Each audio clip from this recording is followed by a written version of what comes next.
नमस्कार। एक बार फिर से आप सभी का हार्दिक अभिनंदन है मेरे YouTube चैनल पर। आशा है आप सभी सकुशल होंगे। हमारी चर्चा चल रही है जन्म पत्रिका के द्वादश भाव विचार पे। शास्त्र के अनुसार ज्योतिष के जो उल्लेखनीय ग्रंथ है उनके अनुसार जो है द्वादश भाव में ग्रहों के बैठने का क्या फल होता है उसके ऊपर हमारी चर्चा जारी है। आज यह पड़ाव जो है पंचम भाव के विचार के ऊपर आया है। यह हम जानेंगे कि जन्म पत्रिका के पंचम भाव से हम जो है किन किन विषयों को देखते हैं। पंचम भाव का मुख्य संबंध यूँ तो विद्या संतान से जोड़ा जाता है, परंतु इसके अतिरिक्त कुछ और विचारणीय विषय भी होते हैं जो कि इस भाव से देखे जा सकते हैं, जैसे कि बुद्धि, विवेक, देवभक्ति, विद्या, योग, शास्त्र निपुणता, सट्टा, लॉटरी, राजनीति, प्रतिष्ठा, लेखन, ज्ञान, उदर अर्थात पेट, हृदय, अमाशय और गर्भधारण इत्यादि। ये सभी विषय क्या है, पंचम भाव के द्वारा विचारणीय होते हैं। इनके द्वारा हम जो है इसमें और गहराई से जो है पत्रिका का विश्लेषण कर सकते हैं। पाराशर होरा शास्त्र के अनुसार पाराशर जी कहते हैं, केंद्र त्रिकोण संस्थे वा पूर्णम पुत्र सुखम वदेत षष्ठाष्टमव्ययस्ते तो सुताधीशे तो पुत्रता। अर्थात लग्न का स्वामी या पंचम भाव का स्वामी पंचम भाव में ही स्थित हो या फिर केंद्र त्रिकोण में बैठा हो तो जातक को पूर्ण संतान सुख होता है। और यदि पंचम भाव का स्वामी कुंडली के छठे, आठवें व 12वें भाव में हो तो जातक को संतान सुख में कुछ कमी देखने को मिलती है। प्रसिद्ध हिंदी के कवि हरिवंश राय बच्चन की जो है इनकी बच्चन जी की पत्रिका में शनि देखिए पंचम भाव का स्वामी होकर पंचम भाव में ही अपने मूल त्रिकोण राशि में बैठा हुआ है। अतः यहाँ पर यह योग घटित हुआ जिसकी हम चर्चा कर रहे हैं। यह उन प्रसिद्ध हस्तियों में से एक है जिनके बारे में जो जीवन के बारे में लगभग, क्योंकि जो पॉपुलर व्यक्ति होता है उनके बारे में लगभग लोगों को पता होता है, इसीलिए इस सीरीज़ में हम ऐसे ही लोगों का जो है उदाहरण ले रहे हैं। अब जितना मुझे ज्ञात हुआ है, जो भी न्यूज़पेपर या इतने समय से जो हम देखते आए पढ़ते आए, तो उसमें यह है कि इनका जो अंतिम समय भी जो अपने पुत्र के साथ ही मुंबई में बीता, अमिताभ बच्चन जी के साथ, और लगभग इनको पूर्ण पुत्र सुख जो है प्राप्त हुआ। और इसके अतिरिक्त क्या पंचम भाव में यदि कहते हैं कि शनि बैठा हो तो प्रायः देखा जाता है कि ऐसे जातक के जीवन में संतान कुछ विलंब से होती है। यदि जीवन साथी की पत्रिका में पंचम भाव की स्थिति शुभ हो तो ऐसी स्थिति में शनि का अशुभ प्रभाव काफ़ी हद तक स्वतः ही कम हो जाता है। इसके अलावा और भी काफ़ी योग हैं जो कि संतान संबंधी हैं। यह तो बात हो गई पंचम भाव के द्वारा संतान संबंधी, परंतु विषय ज्योतिष का है तो पंचम भाव के द्वारा संतान के अतिरिक्त जो और विचारणीय विषय है, जैसे विद्या, बुद्धि इत्यादि जो हमने पीछे चर्चा करी है, उन पे भी जो है इस पे विशेष रूप से विचार किया जा रहा है। अतः इस भाव से व्यक्ति के जीवन में किस कार्य क्षेत्र में मतलब वह जाएगा, वह किस विधा की पढ़ाई करेगा या उसमें पारंगत होगा, यह योग भी इसके द्वारा देखा जाता है। हम काम का जब देखते हैं तो हमें पंचम भाव पे यह है जो एक बार इस भाव से भी ये सब चीज़ें देख लेनी चाहिए। तो यहाँ बात क्योंकि ज्योतिष की हो रही है इसलिए मुझे लगा इसमें कुछ हम ज्योतिष से संबंधित कुछ योग की यहाँ पर चर्चा करते हैं। अभी क्या है कि ज्योतिषी तो बहुत सारे हैं, पर उनमें है कि कौन व्यक्ति अच्छा ज्योतिषी बन सकता है, इस पर ज्योतिष शास्त्र क्या कहता है। अभी क्या है, इस पर ज्योतिष शास्त्र क्या कहता है। अभी देखिए प्रायः बहुत जो है जब ये ऑनलाइन काफ़ी ऐप आई, ये सब चीज़ें आई हुई है, तो इसमें क्या है ज्योतिषियों की काफ़ी जो है अधिकता भी हो गई है। पर इसमें क्या होता है कि अगर कोई व्यक्ति सीरियसली ज्योतिष को पढ़ना चाहता है या किसी में नैसर्गिक गुण होता है, उसकी चर्चा भी जो है शास्त्र में की गई कि इस प्रकार की यदि हमारे ग्रह बैठे हो किसी की पत्रिका में तो वह व्यक्ति जो है अच्छा ज्योतिषी बन सकता है। इसके अलावा पंचम भाव से और ऐसे बहुत योग हैं कि जैसे कोई डॉक्टरी के क्षेत्र में जाता है, इंजीनियरिंग में जाता है, या और भी जितने भी विषय होते हैं तो और भी बहुत सारे योग बनते हैं। परंतु अभी हम यहाँ पे समय को देखते हुए सिर्फ ज्योतिष के ऊपर जो हम यहाँ पे केंद्रित हैं। अभी देखिए बहुत सारे जानते हैं कि ज्योतिष में जो है बहुत सारे विश्वसनीय ग्रंथ हैं। उनमें एक है जातक तत्व, और उसके अंदर जो है कुछ ज्योतिष के योग बताए हैं। और यहाँ पर हम क्या है भोज संहिता के अंतर्गत कुछ माननीय ज्योतिषियों के डेटाबेस का रेफरेंस लेंगे और उसके आधार पर घटित करके देखेंगे कि किन किन की कुंडली में यह योग घटित हो रहा है। अभी आनंद भी आएगा इसमें, देखिए आगे वही भी दिख रहा है कि देखिए अभी तो यहाँ पर हम कुछ विशिष्ट योग के बारे में ही जो चर्चा कर रहे हैं। अभी देखिए उसमें दो योग बताए गए जातक तत्व में, एक है ज्योतिर्विद योग और एक है भविष्यविद योग। इसी के अंदर कुछ और कंडीशन भी है, उसके बारे में आइए विस्तार से जानते हैं। तो क्या बताया गया है कि ज्योतिर्विद योग के अनुसार क्या बताया गया है कि बृहस्पति और शुक्र द्वितीय या तृतीय भाव में साथ हो, अथवा बृहस्पति तृतीय भाव में और शुक्र धन भाव में स्थित हो, तो जातक क्या बनता है, श्रेष्ठ ज्योतिषी, श्रेष्ठ ज्योतिर्विद होता है।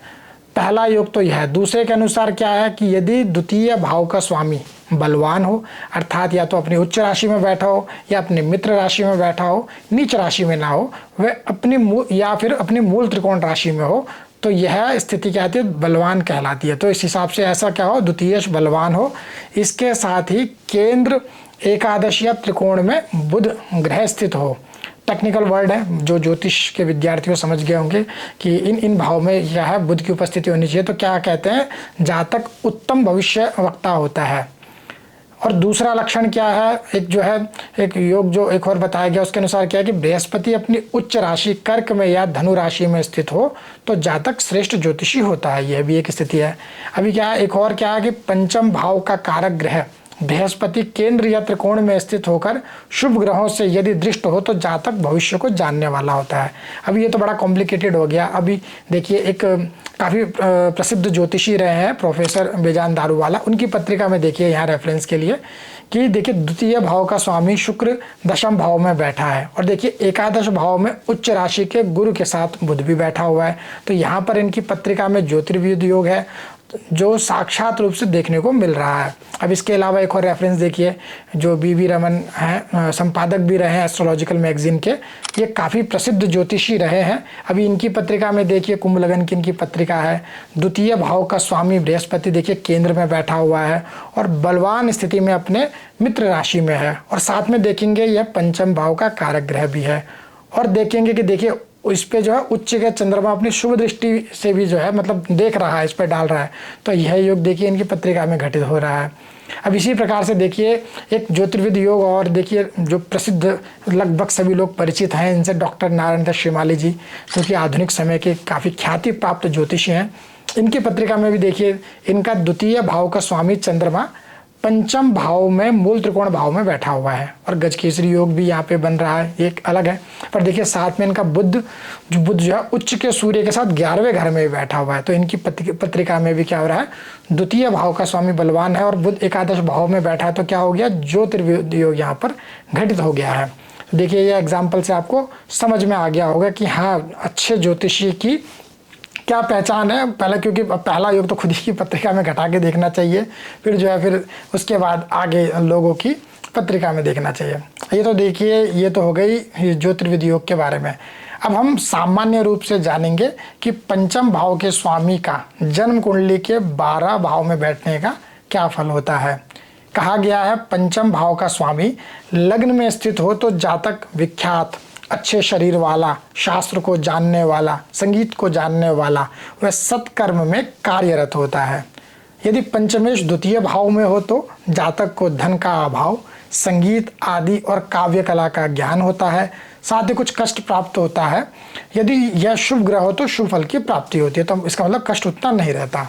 अब ये तृतीय भाव में हो तो क्या होता है, जातक मीठे वचन बोलने वाला, अपने लोगों से प्रेम करने वाला, वह सुखी संतान वाला होता है। यदि यह चतुर्थ भाव में हो तो माता पिता की सेवा करने वाला, आज्ञाकारी व मातृभक्त होता है। पंचम भाव का स्वामी यदि पाप ग्रह हो तो जातक माता पिता से बैर रखने वाला भी होता है। पंचम भाव का स्वामी यदि पंचम भाव में ही स्थित हो तो जातक बुद्धिमान, अभिमानी, वाक्पटु, पुत्र आदि से युक्त हुए श्रेष्ठ जनों में विख्यात होता है। छठे भाव में हो तो जातक शत्रु स्वरूप होता है, अर्थात वह अपनी बुद्धि विवेक से काम नहीं ले पाता और स्वयं का शत्रु होता है। इसलिए इनको कर्ज कोई भी कार्य करने से पहले कई प्रकार का जो है विचार करना चाहिए। और यदि यह ग्रह क्रूर हो, मतलब क्रूर ग्रह इधर का जो है स्वामी हो, तो क्या होता है कर्जदार बना देता है, वह रोग की संभावना भी बढ़ा देता है। यदि पंचम भाव का स्वामी सप्तम भाव में हो तो जातक की पत्नी और कन्याएं सुशील, भाग्यवान होती है और वे कुल देवता, गुरु एवं देवी देवताओं की पूजा आराधना करने वाली होती है।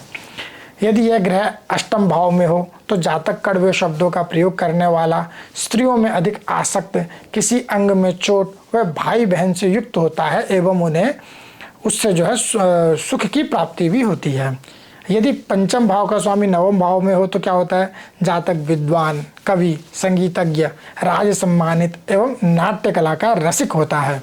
अर्थात जो आजकल जो बहुत नाटक का, मतलब तो नाटक कौन देखता है, बस मूवीज़ देखने वाला, इन सब चीज़ों में अधिक जो है उसमें रुचि रखने वाला होता है और उसमें कई बार आगे भी बढ़ जाता है।